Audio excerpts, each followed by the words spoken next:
prophecies and conspiracies. Peering into darkness is what we do. Derek and Sharon Gilbert break it all down for you. Dire Straits, not just a band name anymore. Welcome to the program. I'm Derek Gilbert. I'm Sharon Gilbert. Welcome to our home, everybody. And by the way, if you are brand new to PID Radio, it stands for Peering into Darkness. Derek and I look at the theopolitics behind the geopolitics, and we look at other things too that don't have anything to do with politics. But if you're brand new and you're listening to this on or watching it on YouTube, I guess it's just an audio. But if you're on YouTube, please like if you like it, share it with others, hit the subscribe button. That would help a lot, and hype it. Oh yeah, hype it. Just it lets YouTube know that you've got people out here who like it, and therefore they will offer it to others. Exactly. Yeah, I've suspected that we have been de-emphasized by the algo. Oh, you know what? Yeah. That's fine. It's all in the Lord's hands. It really is. Derek and I are not in this to make any money because, seriously, we started early on just deciding we're just going to go for consistency. PID Radio, as far as we know, and we've looked at this, we are the longest running continuously produced podcast on the internet. We've been around since March 5 of 2005. That is right. So, yeah, we are the OGs, old geezers. Of podcasting. So thank you for joining us. If you would take an additional moment just to guarantee we never get canceled, at least not from you, by downloading our app. We've got an app for phones, tablets, smart TVs, set-top boxes. You can find the link a couple places, pidradio.com/app, and also gilberthouse.org/app. And of course, gilberthouse.org is our main web hub for our burgeoning media empire. Well, of course, you opened with, I know. We just work out of our little house. That's right. You opened with Dire Straits, hilarious band. I mean, they've got some of the best musical songs out Sultans there. of Swing. Sultans of Swing, Money but also Money for Nothing, which I think gets us to, well, in a way, they both get us to the Middle East and the current situation, because yesterday it sounded like everything was hunky-dory, and the markets reacted very favorably, almost instantly. Dow was up 900, oil dropped 11%. It's like happy days are here again. Well, I think Monday may be a different story. In fact, I'm betting that the futures and the Eastern markets are already reacting because the Iranian, the IRGC, which the IRGC really runs things right now. It is not the mullahs. Yeah, Muqtada, Khamenei, as far as we know. I have not seen any evidence that he is still conscious, let's say. Yeah, I don't think he's capable of making decisions for whatever reason. But the IRGC, I think, is really running things, especially since it's factioned. We've heard as many as 32 different regions that are self-governing. Yeah. There was a science fiction show, and I mentioned this earlier, and this is sort of an obscure reference. I probably should just skip it, but I'll do it anyway. There may be one or two people out there that also watch a space opera, and James S.A. Corey is the author, which is actually the pen name of two authors who co-write the novels on which the series was based. It ran 5 seasons on Amazon. It's called The Expanse. That's it. Yes. The Expanse. I was trying to find it, and you already came up with it. The Expanse, which dealt with the political situation between Earth and Mars, which was sort of a breakaway republic that wanted to get free from the control of Earth. Mm-hmm. But then you had the Belters, people who lived in the asteroid belt, and then some of the other, outer planets.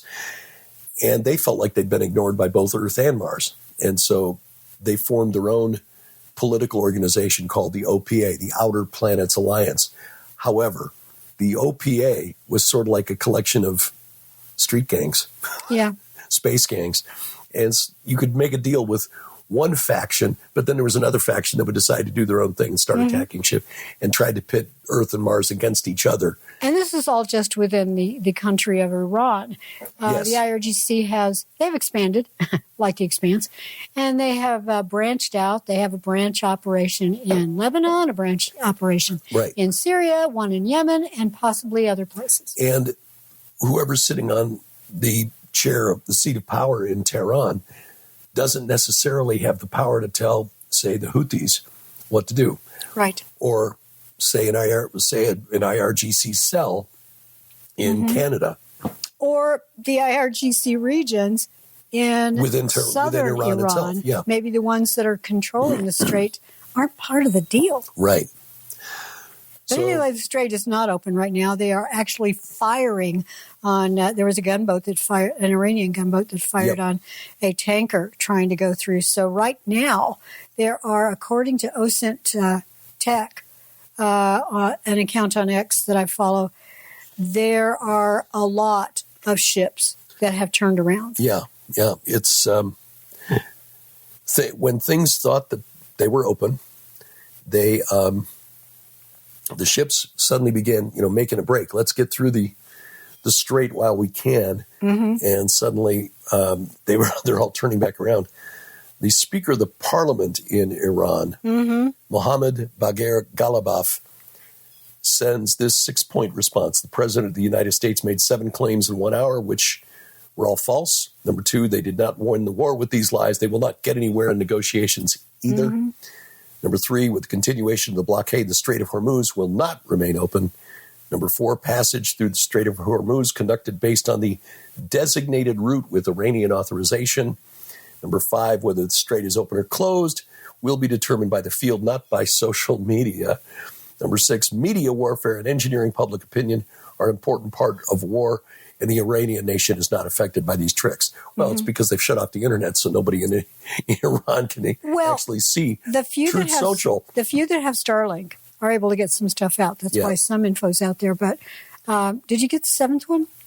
I only saw 6 at that OSN technical, but I think there was a 7th one, wasn't there? Yeah, because you said 7 points, and I didn't hear the 7th. But because I'd seen a post elsewhere with 7, but this I was going to say the one I shared only had 6. So it could be that he's posturing.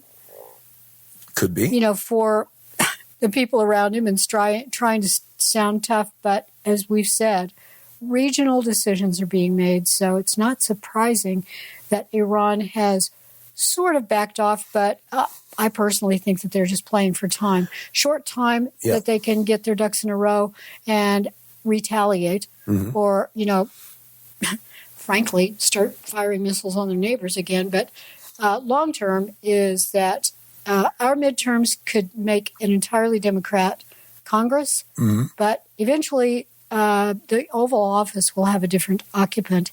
And if that occupant is a Democrat, it will be soft diplomacy again. Here's your money. We'll fly it over. Yeah. That's not even soft. That's just marshmallow diplomacy. And this, full disclosure, this is actually take 2 of the podcast because I forgot to hit the record button the first time. But it is recording now. I can see it from over here.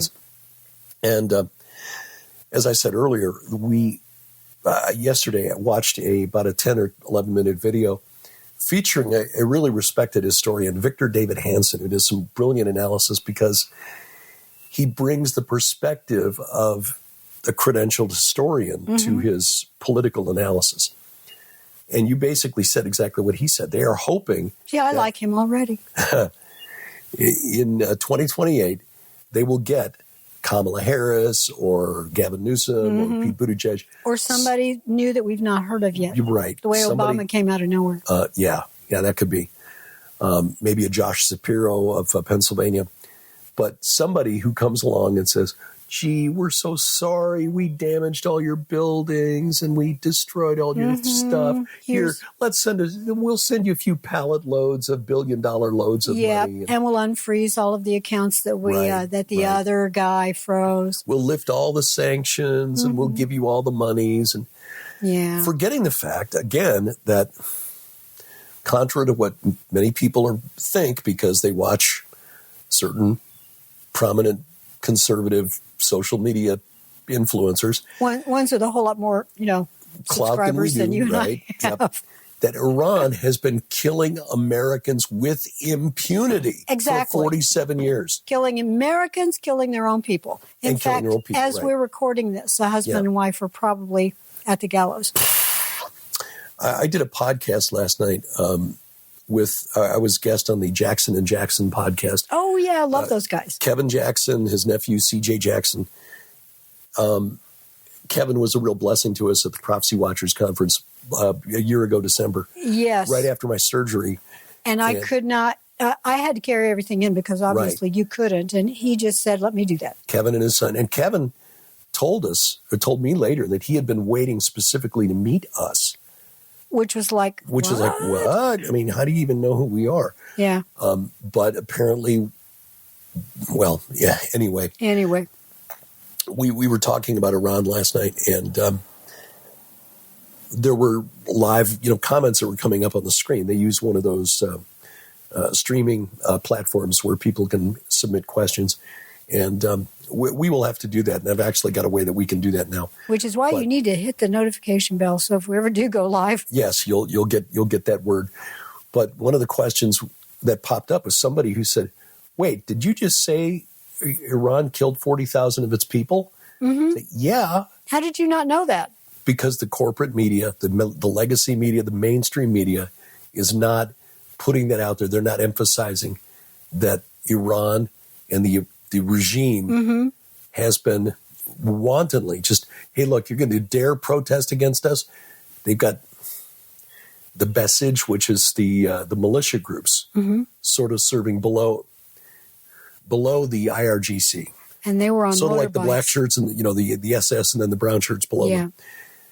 Going out there with on motorcycles with guns, and but also I think it was Kalashnikovs. machine guns mounted on the back of pickup trucks. Yes, exactly. They were mowing down children, women, anybody who was out there allegedly protesting. Some people may have just been out there on the street. The other thing that surprised them was hearing that Iran has not always been a Muslim nation. I said, no, until 1979, it was not. It's only been for less than half a century. Mm-hmm. There were a lot of Christians living there. Right, which surprised a lot of people because Islam did expand into Persia back as early as the 7th century AD. But it was not governed by, especially after World War I, it was a secular government, predominantly secular. But, the Persian people since 79, especially the younger generations, see Islam as an Arab religion that has been imposed on them. It was a monarchy in 1978. Right. And then in 79, there was a rebellion, a revolution that took out the monarchy. The Shah barely got out in time. Barely in time. Yeah, but there is a descendant who is ready to go in, the heir to the throne. Don't know if it will be a monarchy again, but... You don't know if he'd have enough support to make he doesn't that last. At this point. No, he does not. Well, let me back off on that. He does have support amongst the people, the Persian people. Would love to see the monarchy back in, probably a constitutional monarchy.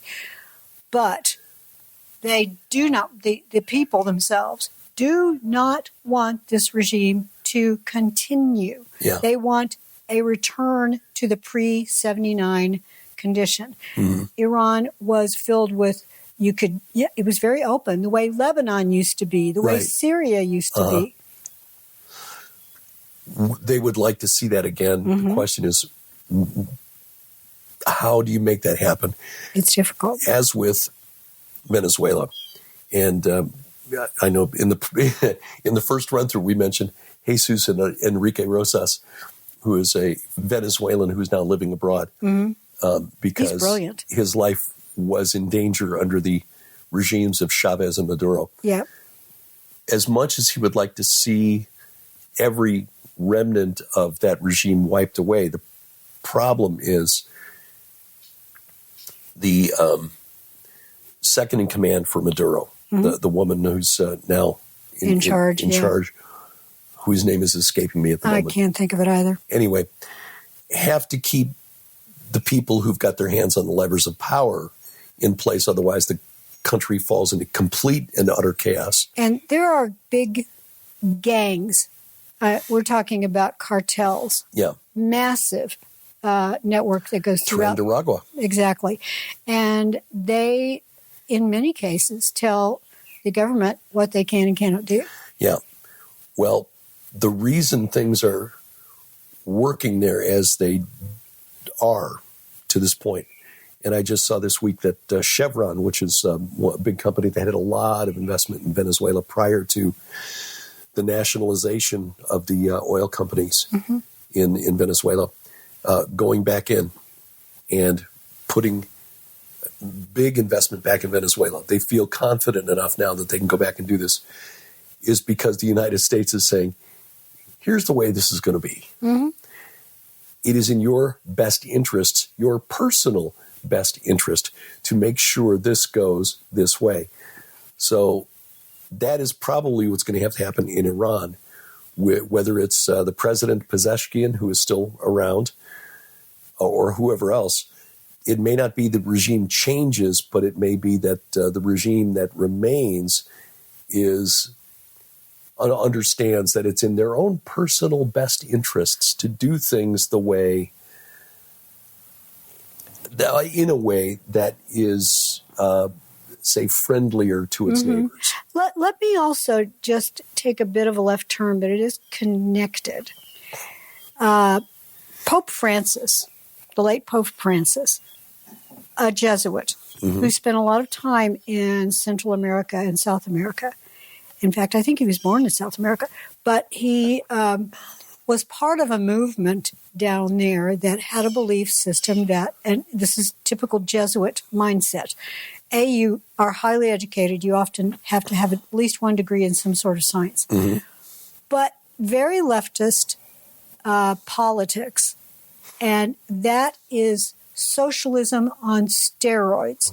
And if it means that you join with the rebels to make that country socialist, then the Jesuits join with the rebels. So, in fact, as I recall, before he became Pope, that he was sort of wanted for a while by one of the leaders of the country he was in because he was helping some of the rebels. At least that's what he was accused of. This is not uncommon. It still goes on.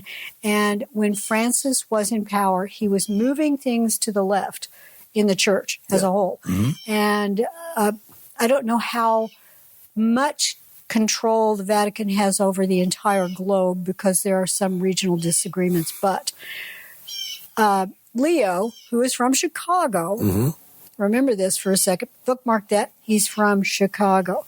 Leo says the quiet part out loud. He is moving in that socialist direction openly, not subtly. He's doing it openly.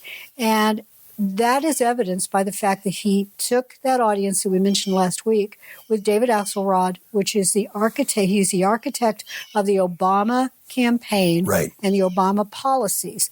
He is not a Catholic. He's not even a Christian. And yet he had a private audience with the Pope. And right after that, Pope Leo, again, he's from Chicago, just like Obama.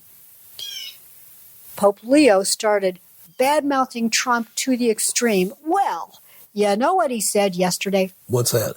Pope Leo drops a so-called Jesus quote from Matthew 5, beginning in verse 9. Allegedly. Matthew 5. I'm going to look this up and follow along. Please do. This is what 5. Pope Leo said, and I shared this on X. Quote, Jesus told us, "Blessed are the peacemakers, but woe to those who manipulate religion in the very name of God for their own military, economic, or political gain, dragging that which is sacred into darkness and filth." No, he got the first part right. Yeah, he got the first 4 words. Yep. Blessed are the peacemakers, for they shall be called sons of God. Yep. That is Matthew 5, verse 9. I'll read it again. Blessed are the peacemakers, bearing in mind, this is the Jesuit agenda that Francis was doing, moving everything left. And now after Axelrod goes in, this is what Leo says. Blessed are the peacemakers, but woe to those who manipulate religion. I would say woe to him. Yeah, in the very name of God for their own military, economic, or political gain, dragging that which is sacred into darkness and filth. And I watched the video of him saying this in a big church meeting. Yeah. And the congregation's just sitting there going, yeah, yep. Because Predominantly black congregation sitting there going, yep. Yeah, liberation theology is very big in black churches, but also in the Latin American church. I know. And here's the thing. There are some Catholics, many Catholics, who truly do love Jesus, Yeah. but they don't generally read their Bibles because you're not instructed to. Oh, no, I can tell you for a fact, I spent nearly 10 years as a Roman Catholic. I know you did. And it was not encouraged. Bible studies were not, at least in the parish that we attended, the parishes that we attended. And by we, I don't mean you and me and my ex-wife. It was up to the priests to interpret for us. Mm-hmm. And as in synagogues, there's a set order of readings and set, and in Lutheran churches too, it's the same way. Mm-hmm. You've got a set liturgy, and each week the pastor, the priest is told, here's what you're going to read at the service responsive readings that are based in Scripture, but ish. Yeah. Often Psalms, the responsive readings. And then, there'll be, okay, here's the gospel reading for the week. And then now it's up to you to create a homily or a sermon based on those readings. But yeah, most folks, and sadly this is true across most denominations. We talked about this on Skywatch TV recordings we did with Dr. Michael Lake this week. Lake, exactly. We're living in an era where access to the scriptures is more free than ever. I mean, there are in our many own languages. Yeah, right. Unlike centuries ago, the where it was all in Latin, or Greek or Hebrew. And we yet have the most biblically illiterate generation of all. And there are a number of factors contributing to that. All the distractions provided by the internet, by social media, by 200 channels on the cable, sporting events, music idols, and whatever. And the short attention span caused by the things like Snapchat and TikTok and Instagram stories and reels on Facebook, and we're not raising up children and grandchildren to read. We don't read. Our brains have been rewired to look for things that take 60 seconds or less. Mm-hmm. So we've got two generations that are coming up now with TikTok theology. They're getting their information in small bites from people who are guiding them in certain directions, and the algorithms are driving the messages. Yeah. And I guarantee you it's not driving people to the gospel. Well, one thing that I mentioned on the deck and on the desk, I should say, and that is that because of the short attention span and the constant curation of information and visuals that keep doom scrolling, essentially, in a way, scroll, that it has created a vast number of individuals, very young individuals, who become narcissists. Mm-hmm. So we've gone from theology to meology. Mm-hmm. Everything has to, how am I in this? Yes. And in fact, it's called eisegesis. If you are actually, oddly enough, narcissism. Yeah, narcissism, yes. Yeah. Did you coin that, or was it Mike? I did not. Chris Roseborough, host of Pirate Christian Radio. Yeah. Eisegesis is reading yourself into the text. Narcissism is assuming everything in here is about you. Yeah. And if it's not about you, I don't care. If it's not about me, I don't want anything but me. And sadly, and there's even a mental diagnosis called main character syndrome. Yes.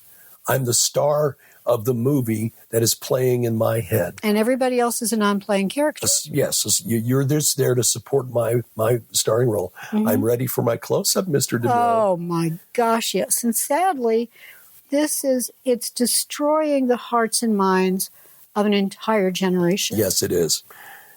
And it is warping the it is warping our understanding of the gospel message. So getting back to Pope Leo, there are a lot of people that would go, oh, yeah, well, yeah, I can see that. Yeah. Woe unto him who's a... No, I'm sorry, that's not what the Bible said. No, thank you for inventing things. Mike, when I shared it, I said, hold on, he's telling porky pies. A big old porky pie. Yes. Which is slang in London. It's the, The last word has to rhymes with it's the rhyming slang that I love so much. It rhymes with lies. Yeah. Yep. It's, it is taking the Cockney slang. The emphasis of the gospel off of the need for repentance and turning it into, what is God going to do for me? Mm-hmm. What are you supposed to do for me? Well, guess what? He's already died for you. Yeah. Jesus, that's the whole point of Jesus. When he came, it was to provide salvation, a covering for the sin into which we're all born. Yeah.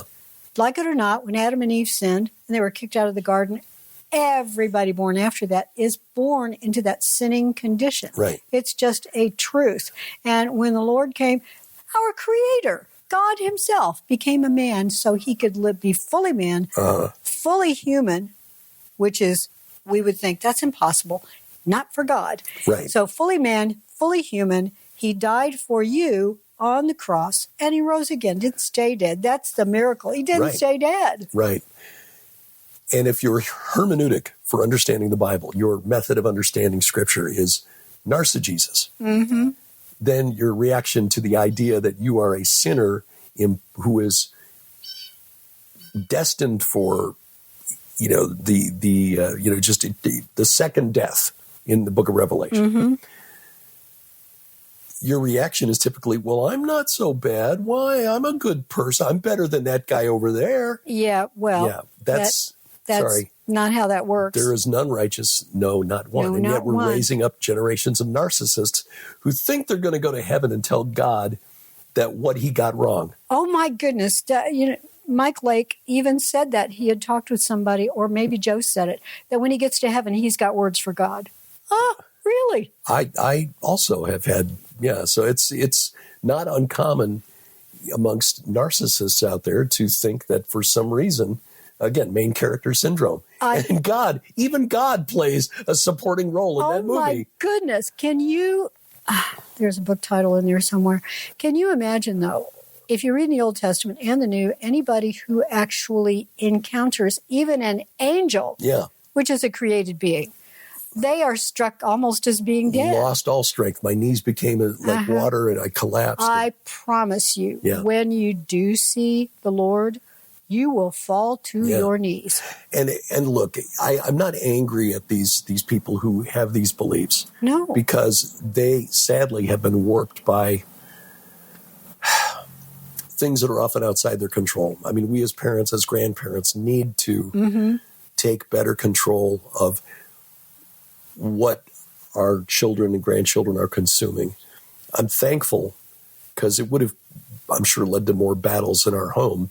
But I'm thankful that we didn't have to deal with social media when Nicole was growing up. Oh, no. She did have access to the internet, but it was very low key. She didn't have a phone. No. No, she got to spend a little bit of time online. Right. And we would go and check in her. In fact, I would look at the history and see where she'd been. Yep. And smartphones were not yet a thing when she was young. No. But now we are granting access 24/7 to the internet, which when you do that, you're also granting, we just had a hummingbird buzz the screen there. Oh, I know. They were out here this morning. We've got 4 or 5 of them now, I think. Yeah, plus cool. The orchard orioles are back. You're also granting access into your child's bedroom at night. Yeah. When you allow that phone to stay in the child's possession all night long. Just imagine a predator knocks on your door and says, can I come in and spend some time in your wife's... I'd like to see Johnny, please. Yes. Come on in. Yeah, go on in. It's probably fine. Or better yet, we'll just leave the door open and we'll go to sleep and you just come in and go as you please. Yeah. That is, in effect, what is happening. I know. We talked about that with... Opal. Opal Singleton. I think she has a different last name. Hendershot. Yeah.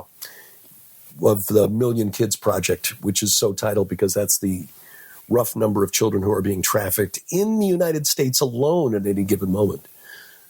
And she said some things on Skywatch TV. This was back in 2015, very early on in Skywatch TV's history, about the access that is being granted through various social media apps, some of which she mentioned I was not even aware of. And you and I are pretty tech savvy. We joke about, you know, For being a couple old of fogies, but for a old couple of geezers, old folks, we are fairly tech savvy. But it is rewiring the brains of our children and grandchildren. And one of the ways and it's manifesting is in how they understand the world around them, up to and including the gospel of Jesus Christ. It is literally a plot that Uncle Screwtape would be very happy, you know, would be very proud to take credit for. Oh, yes. We are drawing them away from the gospel by getting them to focus on likes, on clicks, on clout, instead of on what the Savior has done. Yeah. The fact that the Savior has saved us, redeemed us. And from who? Well, from Uncle Screwtape and from Nephew Wormwood and reference to C.S. Lewis.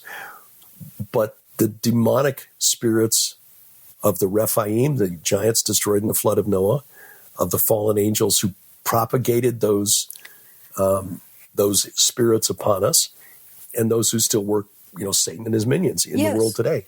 By the way, millionkids.org is still alive and active. Yes. She's still doing the work.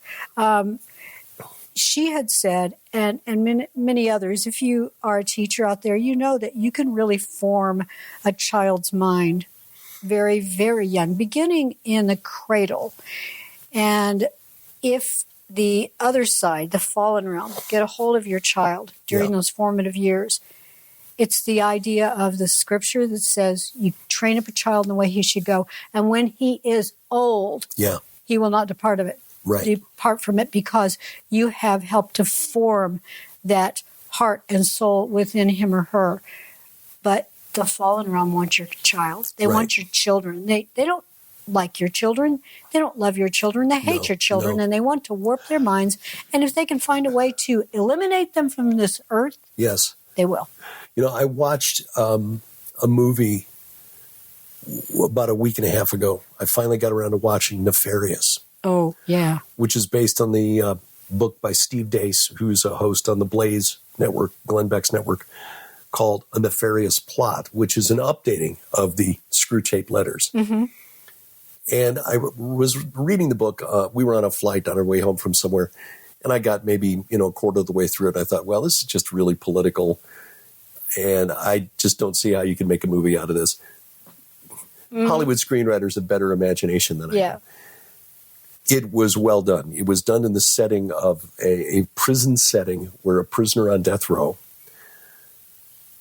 manipulates things so that an atheist psychologist comes to evaluate him. He is to determine whether this prisoner is sane enough to go to the to be executed for committing 6 murders. The prisoner claims that he is demonically possessed. The guy asks him, okay, well, if you're a demon, the psychologist asks, if you're a demon, what's your name? Say, well, it's in a Phoenician dialect that hasn't been spoken in 1,400 years, but I said the closest English equivalent would be nefariatum. What, nefarious? Well, okay, if that's the way you want to say it. But so anyway, and they go through the course of the movie with the demon trying to convince the psychiatrist that he is, in fact, sane, but also convincing him that he is, in fact, a demon. And so in the course of their conversations, many of the issues that were written by Steve Dace in the book come out.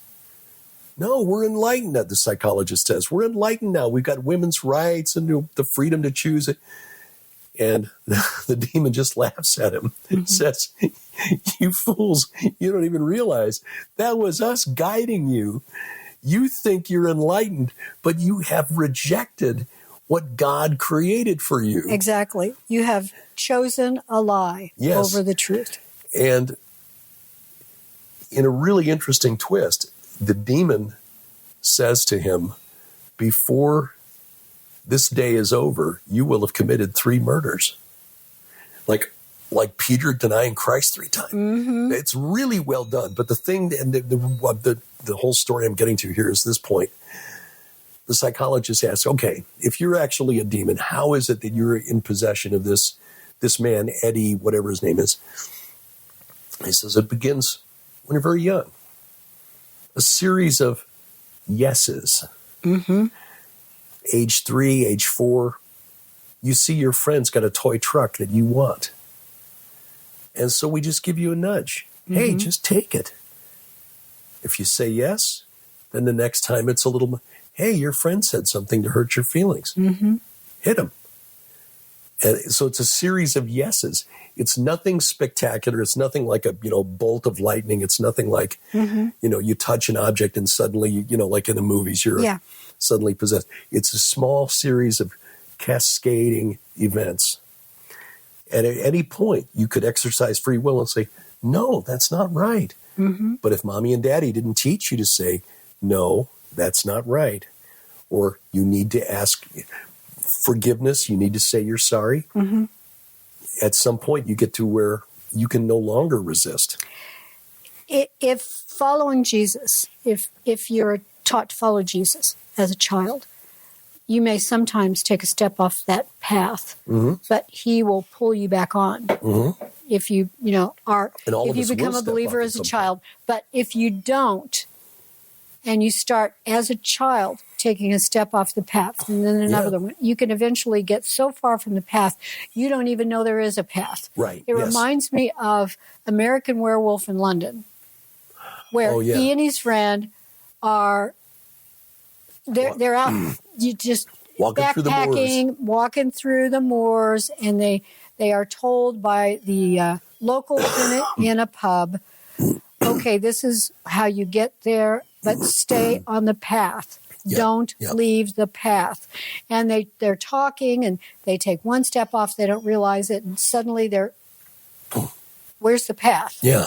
And that's when they're, attacked by the werewolf. Right. Oh, no, we're in the tall grass. That's how you suddenly realize that being off the true path, capital T truth, mm-hmm. will lead you into the shadow of death. It will lead you into a valley that is so dark that you won't realize there is a light. Yeah. And you'll claim you can see, it's beautiful, everything is wonderful out here, because they will convince you it is. Yeah. The funny thing is, it's the difference between those who, forgive me again, the autoimmune issue I deal with. Yeah. Gives you a really gravelly voice. Yeah, it leads to a lot of stuff on my vocal cords, so I apologize for the coughing and clearing of my throat.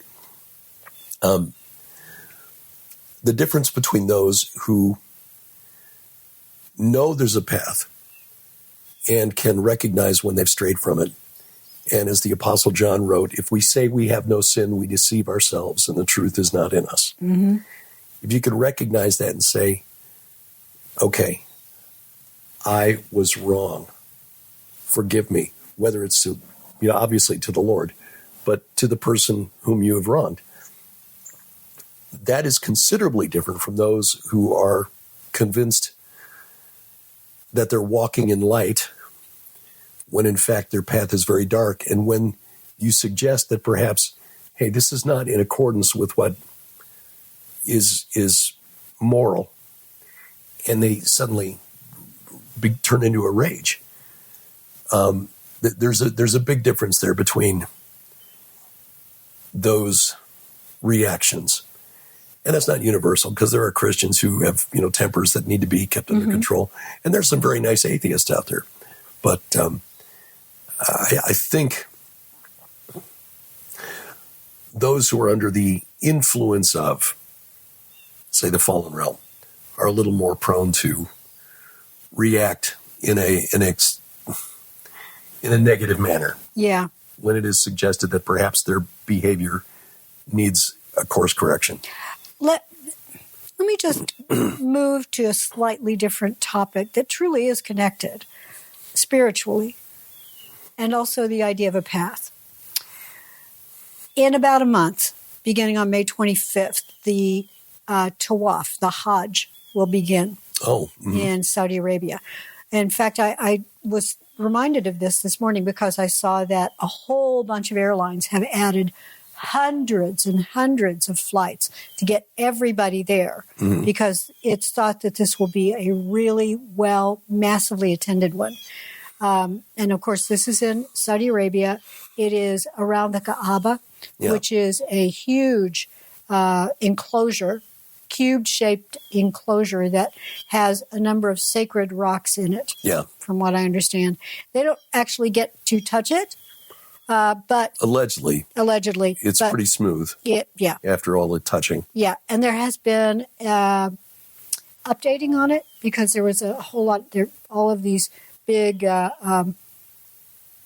cloth tapestries that were obscuring what was going on, but there were repairs being done to it just recently. So now all of that is allegedly done or about done. So beginning the end of May-ish, they will do what is called the Tawaf.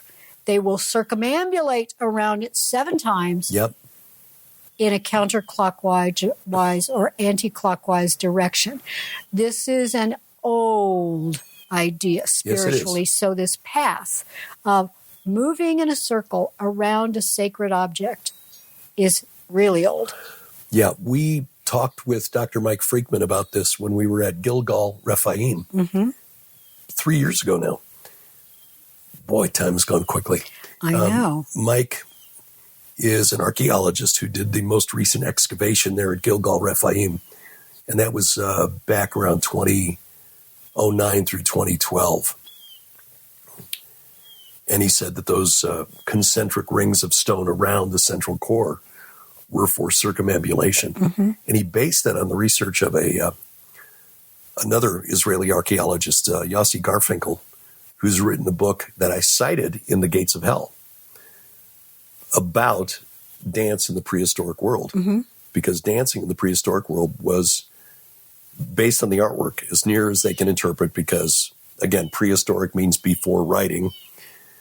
It was ritual. It was for ritual. It was for religious ceremonies. And based on the way, at least in the ancient Near East, those figures are depicted, 80% of them are shown in, left profile, which means they are going counterclockwise. Why? Don't know. But we also know that Sir Charles Warren on the summit of Mount Hermon in 1869 found that people approaching the summit, which is scooped out for the receiving of drink offerings, or what in Hebrew the word is yared, as in the days of Jared, you have to approach it in a counterclockwise fashion.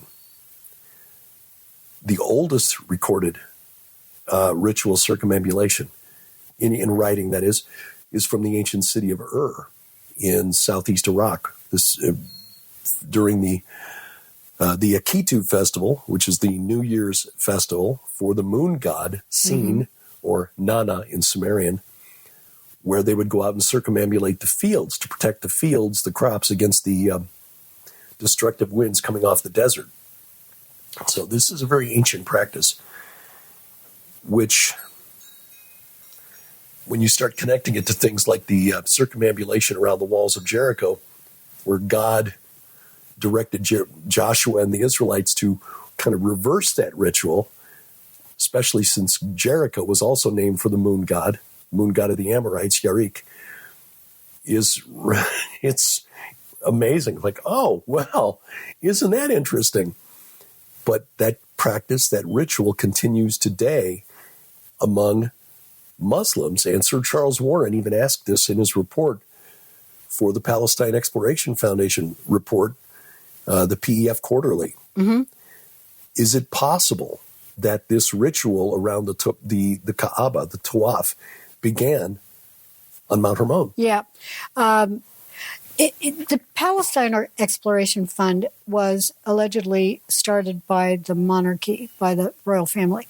I'm sure that it was there were other prominent families that donated to it. What I find so interesting about the PEF and many of the Warren reports that are there, he discovered a lot of things when he was surveying, because that's what he was. He was a mathematician, a surveyor. He was really good at giving a description, drawing maps, and measuring things, which he measured Mount Hermon. There was a device that they carried with them that helped to give them the height of what they had climbed. He had a theory that I was trying to find the exact quote for it, but he had a theory that he reported to the PEF that Adam allegedly took 5 stones from 5 sacred mountains. That's the story that was given to him by what he called the Muslims. Yes, yeah. And that was what is at the Kaaba. Yeah. And one of those stones, Derek, and I believe, came from Petra. Well, yeah. Mount Sinai. We don't think Adam collected them. No. But this old idea that this is what the stones in the Kaaba are, because the the prayer direction, that's called the Qibla. The Qibla, that it once those in the old mosques pointed to Petra. Yeah. There was a time about 18 years into Muhammad's ministry, and I wrote about this in Bad Moon Rising, in fact, that he changed the direction of the Qibla. It was originally towards Jerusalem. And then word got to Muhammad that the rabbis were laughing at him, saying he didn't even know the direction to pray until we showed him. And so Muhammad said, well, I'll just show you. I'll just change the direction of prayer. But the Qibla is supposed to point towards Mecca. And in all modern mosques, in fact, every mosque built in like the last 1,200 years, the Qibla points in the direction of Mecca in Arabia. But in the oldest existing mosques, a Canadian historian named Dan Gibson actually began using satellite photography and GPS positioning to track the direction of the Qibla in the oldest existing mosques, and found that they pointed to like an average degree of error of like 2.5 degrees towards Petra. So that would appear to be the original Mecca. Yeah, it's probable that, and there was a temple, Derek and you actually recorded a stand-up there. There's a temple there called the Temple of the Winged Lion or something like Dushara, that. Temple of Dushara. I was going to say Dushara as well, but the Winged Lion is also there. Yeah. The Temple of Dushara, there is a platform with nothing on it that looks like it held a large cubed-shaped object. And there are cubes all throughout. They're called gin blocks. Right. They're all throughout Petra. And the gin blocks probably represent some sort of a memorial or a burial. To the dead, right, yeah. Yeah, exactly. But there is an old idea that may go back to these stories of Uranus, that rocks falling from the heavens are where gods come from. And this gets us back to Persia. Mithras, who was one of their ancient deities, is supposed to have come out from a rock and taken down the great, not Iraq, but A-R-O-C-K, emerged from that, and then taken on the ruler of the world, who was a bovid, a Taurus, yes, taking him down. Well, those rocks were called Batilia or beetles, which is a Greek word that originates with the Hebrew word Beit El or Bethel. You know what I find so interesting about Mithras is that, first of all, the Romans, when they went into that area, and the Greeks, they sort of started worshiping him too. So you'll find Mithraeum, where you will find underground worship sites, and they're kind of rare to find. There are a couple that have been found in the UK, but he is portrayed as having a cape. Who arrived here in a big old spaceship that looked like a rock? And wore as a cape. Yes. Oh, Kal-El. Kal-El, yeah. Well, circling back to Iran. Circling back.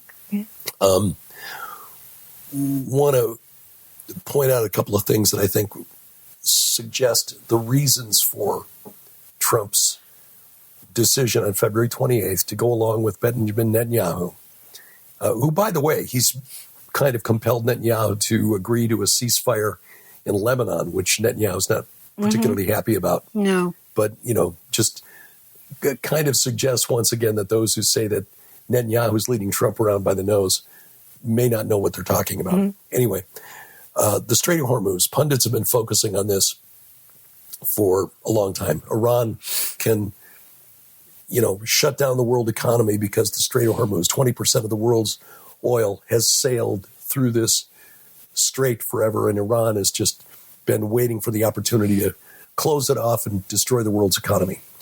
And again, this was something that Victor Davis Hanson was talking about, Victor Davis Hanson. But most pundits are not connecting this to the seizure of Nicolas Maduro in Venezuela, except for Jesus Enrique Rosas. Yeah, he's really good at breaking this down. The other reason why these two events, Trump's decision to not only take on Iran, but to say to Iran, okay, you want to close the Strait of Hormuz? All right, let's play that game. We are now going to close the strait. And I suspect the U.S. Navy is probably going to do that now. If Iran is going to run gunboats out and start shooting at tankers, the Navy will either take out those gunboats or just say, okay, fine, we're going to reimpose the blockade on the strait. China was getting about 12 to 14% of its crude oil imports from Iran. Some reports say up to 20%. Venezuela supplied about another 3 to 4%. So altogether, anywhere from 15 to 20% of China's oil was coming from China or from Iran and Venezuela combined. And China was taking about 80 to 90% of Iran's oil exports because of sanctions. China was getting a big chunk of its oil. So again, anywhere from 15 to 20% of its oil at a deep discount because Venezuela couldn't sell it anywhere else. China goes, look, we're going to take 80 to 90% of your oil, but you sell it to us at the price that we want because you can't sell it anywhere else. China was also getting anywhere from 55 to 80% of Venezuela's oil because of sanctions. So China was a huge, huge factor in both of those nations' economies. You shut down the Strait of Hormuz, you take control of Venezuela. All right, Venezuela is now selling oil to the United States, and it's selling it at full market price. So Venezuela is actually doing better. Iran, with the Strait of Hormuz closed, its economy is on the verge of collapse. There's a report out of Iran, can't corroborate, but a report that President Pezeshkian screamed at his negotiating team when they left Pakistan without a deal last week, saying basically, are you crazy? Because we've only got a week or two of reserves, financial reserves, before the economy just collapses. And people who are really, really hungry get really, really angry. Now, do they have the weapons to stand up to the IRGC? That's a question I can't answer. But here's the other thing that happened this past week that most people didn't pay attention to. Credit to Dr. Steve Turley in his analysis. Joe Horn likes him a lot. There's another strait. This is why I mentioned dire straits, plural, at the beginning of the program. Strait of Malacca. This is the waterway that runs between Indonesia, which is on the west, and Thailand and Singapore on the east. Earlier this week, Secretary of War Pete Hegseth hosted the defense minister from Indonesia, and they signed a defense agreement between the two nations. Now, Indonesia is the world's largest Muslim country, but they're Asian. They're not Arab. Right. They're also a lot closer to China, so they've got to play some pragmatic politics that perhaps their Islamic religion, they accommodate the religion into the politics of the region. This agreement reportedly will include joint training of special forces, because they've got some extremist Muslims there that the government would like to keep under control. Perhaps some technology sharing. There was one report that said it would allow the U.S. Air Force free overflight rights. Now, the U.S. Air Force has been overflying the Strait of Malacca. Indonesia has been complaining about the violation of Indonesian airspace. Not sure whether that's part of the deal. The Indonesian Foreign Ministry this past week said, no, we didn't really discuss that. But again, they're a lot closer to China than they are to the United States. But here's the thing. 80% of China's energy imports, liquefied natural gas and oil, has to sail through the Strait of Malacca. Thailand and Singapore are strong American allies. Indonesia is moving closer to the United States. Mm-hmm. Now, this doesn't mean that Trump can now just say to Indonesia, Thailand, and Singapore, hey, we're going to close off the Strait of Malacca. But China's got to consider the possibility. If we've got, which we already do, defense agreements with Thailand and Singapore, and now one with Indonesia, U.S. Navy has now got, free access through the Strait of Malacca. Mm-hmm. China depends on the Strait of Malacca for its economic lifeline. 80% of its oil imports coming through that strait. This means that all future dealings with the White House have to be filtered through that lens. Gee, he's got a hand on the throat of our energy lifeline here. In addition, because we are now cutting off Iranian oil and Venezuelan oil from China, mm-hmm. China is now being compelled to buy oil and natural gas from the United States. Tanker tracking data shows that now there's about 600,000 barrels per day of U.S. oil going to China. Mm-hmm. Guess where that oil has to go through? The Panama Canal, yep. Which thanks to Trump is now completely under American control. I know, because Carter gave it away. Right. To China. That's 18 million barrels of oil a month, which is worth about $10 billion at current prices. Mm-hmm. Now, that's still only about a third of what China is buying from Russia, but it is a lot more than China was buying from the U.S. 3 months ago. So, President Trump's critics are probably not going to give him credit for what is beginning to look like a brilliant geopolitical jiu-jitsu move. Mm-hmm. Mm-hmm. But that's what it is. He's really brilliant. He practices Sun Tzu really well. Yes. When he's weak, he appears to be strong. When he's strong, he appears to be weak. Right. And he gets everybody looking in the wrong direction. I'm looking at the agreement with Indonesia, and it is also a bilateral defense relationship. Yes. So if Indonesia gets involved, like they're attacked, say, by China, mm-hmm. we have to defend them. Right, right. So, again, President Xi has to look at this and think, wait a minute, how did Trump flip the script mm-hmm. in less than 120 days? Because if you go back to January and look at the situation then and say, look, before summer, the United States will have its hand on the throat of China. I mean, look, 20% of its oil, you cut off 20% of the oil from China. It was so not on my bingo card. Yeah, China's industrial capacity suddenly collapses because they just don't have the energy to run their factories, run their vehicles. I know they're trying very, very hard to convert everything over to electric. One of the biggest electric vehicle manufacturers in the world is BPD, the Chinese company. Yeah, I know, but it's a stupid thing to be doing. And here's the other aspect of speaking of electric vehicles, rare earth metals. Mm-hmm. This could well be Trump's way of saying to China, you're going to fool around mm-hmm, mm-hmm. with our supply of rare earth metals. We will fool around with your imports of oil and natural gas. Yes, and among those rare earth metals is tungsten, which plays a huge part in military applications. Yes. Left turn a bit. Greenland. Yeah, exactly, because tungsten, they have tungsten. Right. Big reserves of tungsten in Greenland. And other rare earth metals and other natural products. I just took a look at the White House feed to see what was coming out, and this is left turn entirely, but it's good news. I'm old enough that I remember the Vietnam War and many of the other military actions that weren't called wars but did involve things like, well, frankly, the Iran is being called the Iran War, but they didn't always have the word war, and it's to get around Congress, to be honest with you. Yes. But President Trump just signed an executive order easing up the treatment of vets, military veterans, who have hidden invisible wounds.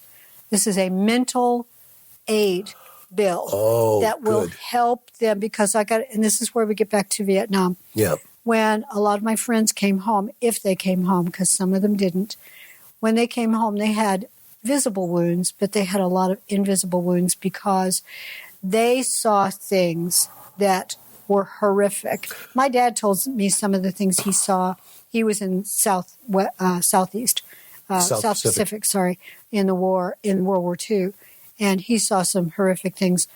But my friends also did. And when they got home, it was worsened by the fact that they were called all sorts of names instead of welcoming them home with a parade and so glad you made it and how can we help? No, they were called monstrous names. Yeah. And the mental health of those soldiers, but many others, it is time they got it. But what I found so interesting about the gathering of people who have been advocating for this around the Resolute desk in the Oval Office as Trump signed this, there was Joe Rogan.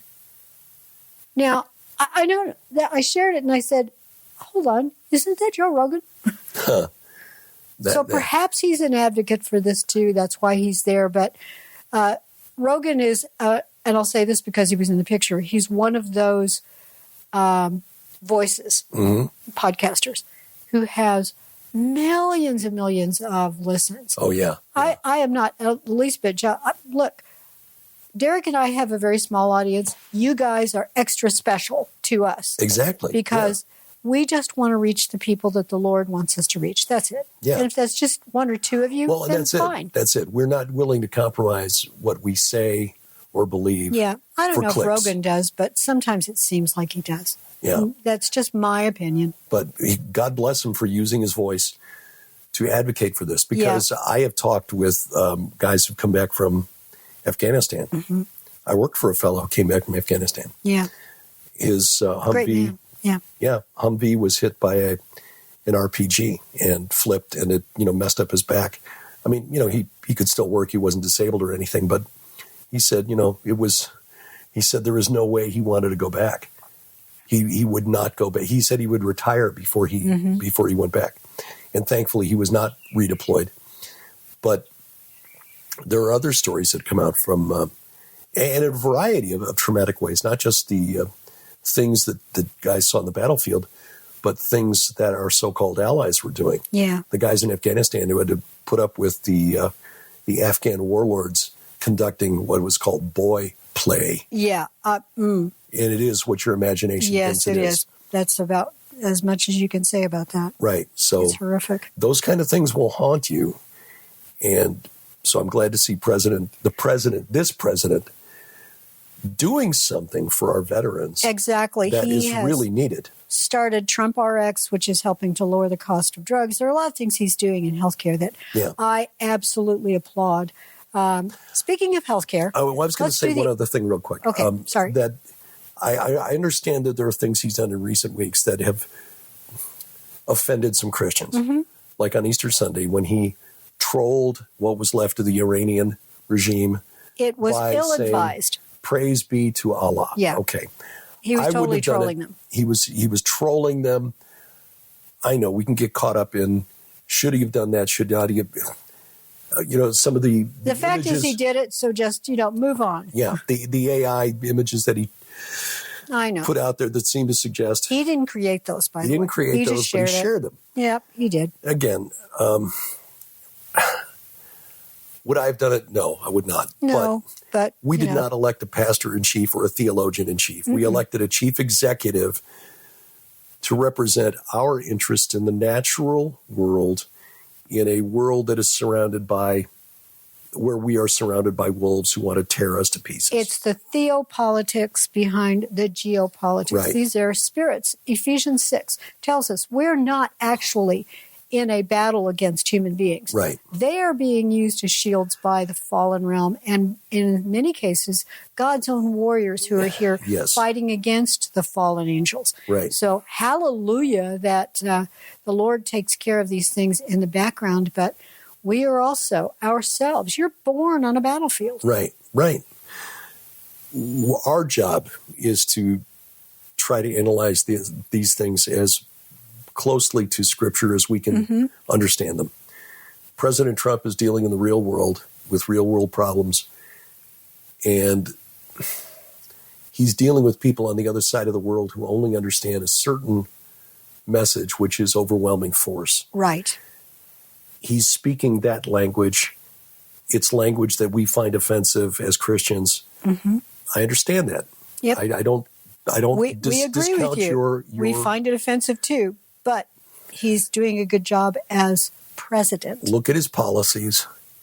Pray for him that he gets good spiritual counsel, but understand that just because he doesn't speak the language we would have him speak doesn't mean he's not being used by God for a specific purpose. He's in there for a God reason. called Yeah. the pagan polytheist King Cyrus my Moshiach, Yes. my anointed. Yes. He called Nebuchadnezzar, who destroyed the temple, his temple.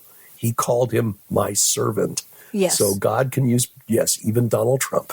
He often uses the leaders of countries in ways that we would consider, we don't like that. I don't like what you're doing to me. But the Lord has to. Right. The Lord, here's the thing. If I were God, I might do things differently. I'm so glad I'm not. Yeah. A, I can't figure all that stuff out. Right. But B, he works all things together for Right. good. That's the good and the bad. And it's the good according, and by that, it means he's got a plan and all of the things going on. He is weaving those into this massive tapestry of time and space, and it's leading to his return. Right, right. And we're looking at a small part of the tapestry saying, well, I don't like the way this part Yeah, looks very well. exactly. Why didn't he use a different color here? We step back and see the whole. Yeah. Yep. I, for one, do not expect to stand in front of God and say, okay, before we get on to the crowns that I have so richly deserved, I have a list of complaints. Oh, my goodness. I do not expect to be that guy. Oh, no. But yes, we'll get back to healthcare and the OG report because we need to wind things up here in a minute because I've got to go into Crane. Yeah, I got some stuff to do. No reaction that I can discern yet. Maybe, a little more difficult sleeping at night, but that was kind of off and on anyway, even before starting on the corticosteroids. Yep. I'm on a 50 milligram daily dose of prednisone, which is, again, it's not what my neurologist recommended. He tried to fight against it to get me the infusions of immunoglobulin that he believes is the better treatment for a couple of reasons. It acts more quickly than the steroids, and long term it has fewer side effects. Right. It's also way more expensive. It is, and steroids are pretty cheap. So, Yes. And so the insurance company is paying for it. In fact, I think we have a zero copay on them. Zero copay on it, so thankfully for that. But no noticeable side effects yet in terms of stomach disruption. That's really good. Yeah, and I know good sleep for the most part. Right. Insomnia is one of the.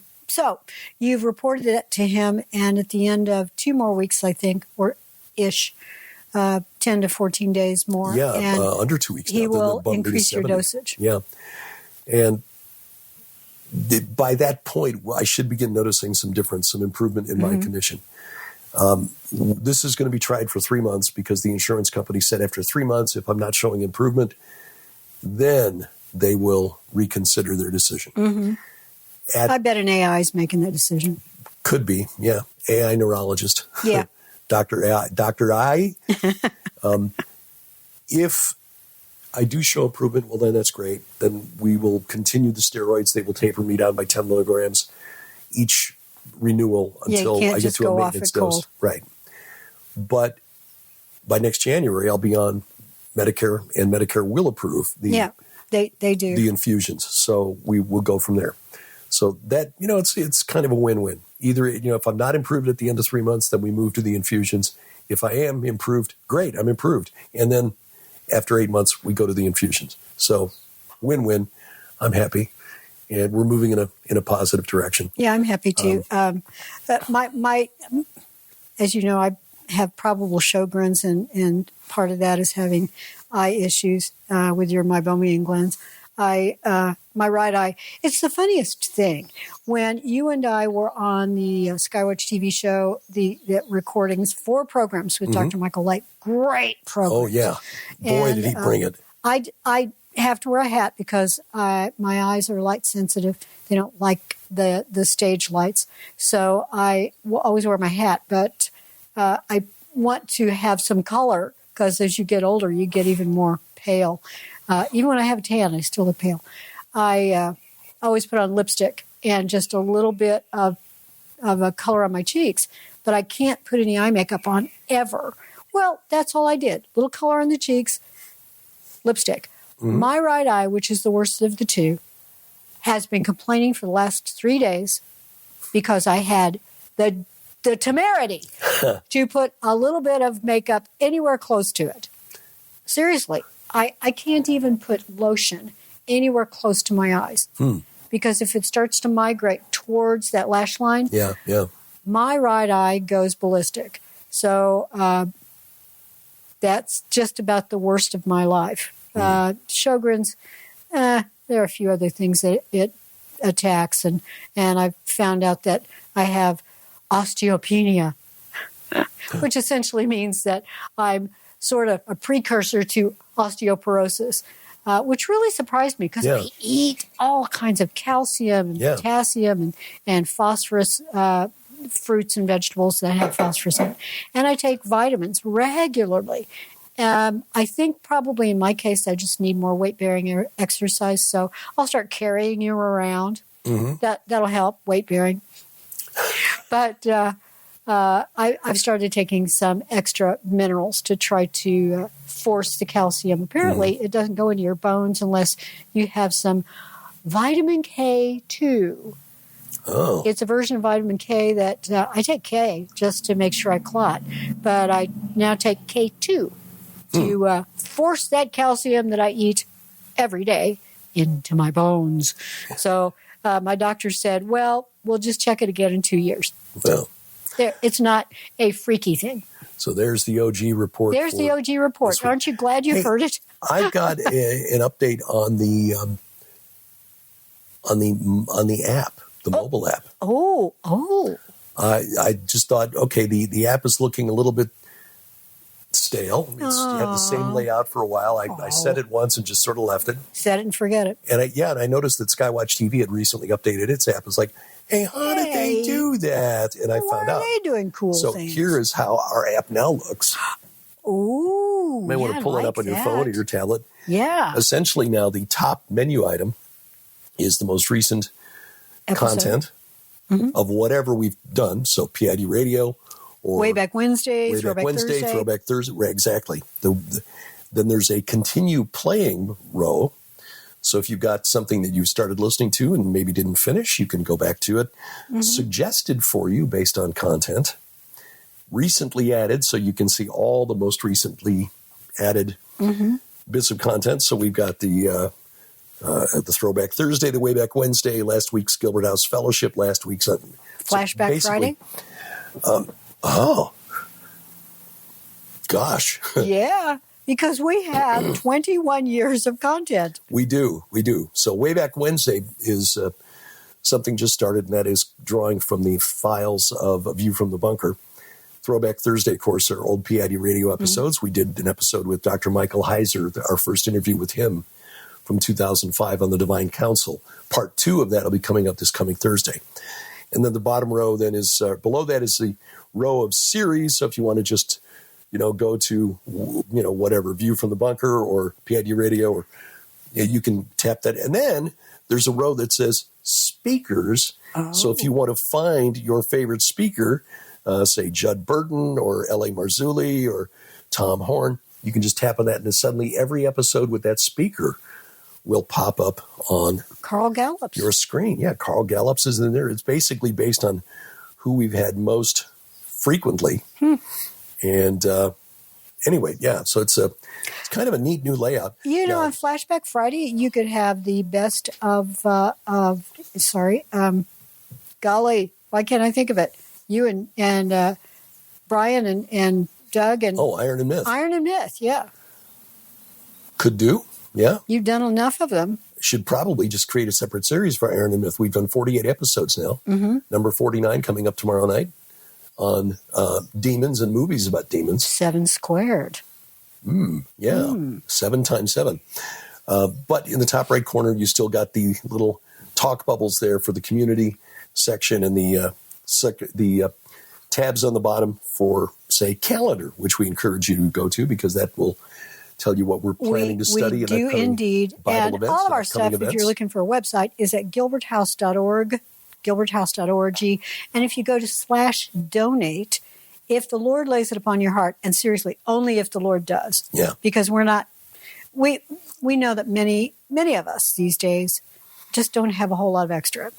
But if the Lord lays it on your heart and he gives you a whole lot of extra and he says, I want you to give a little bit of this to the Gilberts, you can do that. gilberthouse.org/donate. Yes. Derek is no longer on salary, so we are now totally leaning upon the Lord. Absolutely. And he provides all we need, and he often does it through you guys. So thank you. And this is keeps the servers going in the various places. Yeah, that because we host do our have content. to pay for all of these things that we've got. By the way, Internet hosting ain't free. Yeah, but- it's not. Yeah. By the way, speaking of things we do, Substack is where Derek and I often will put videos and content where Derek might write an opinion piece. And I have now started excerpting, and you have been excerpting from our books for a while. Our nonfiction at books, the Gilbert. Is it Gilbert House? Gilberthouse.substack.com. Yeah. At mine, I have now started excerpting from the Red Wing Saga. So the prologue to Blood Lies is now the first excerpt, and I will put another excerpt up there this weekend. What is the address? It's at Sharon K. Gilbert. SharonKGilbert.substack.com. Yeah, I think so. Yeah, however they work that. But yeah, my username is Sharon K. Gilbert. Sharon, middle initial K. Okay. Which actually stands for K. Yeah. Events coming up, well, you'll find those on the calendar tab at our website. The calendar link at the website, the calendar tab at the app. Conferences in July and in August. Go there for a conference in Ohio. And then the Remnant Rising 2.0 conference coming to Springfield, Missouri. That's going to be a whole lot of fun. Yep. Kenny C's coming to that one. Yeah. Yeah. I know Kenny C has a huge he will following. lead a pilgrimage to the Buc-ee's. You know what? Just he up the probably road. will. Yeah. Yeah. That will have some new speakers that have not been at these conferences before, like Tony Merkel, host of the Confessionals podcast, which is very popular, and John Pounders of Now You See TV, also very popular. Larry Ragland, he's not been at a previous Hear the Watchman conference. No, I don't think he has. He will be coming to Skywatch TV this summer. Yeah. Most of the other folks there are, current or past speakers at Hear the Watchman events. Josh Tolley will be Joe Artis Horn, host of Skywatch TV.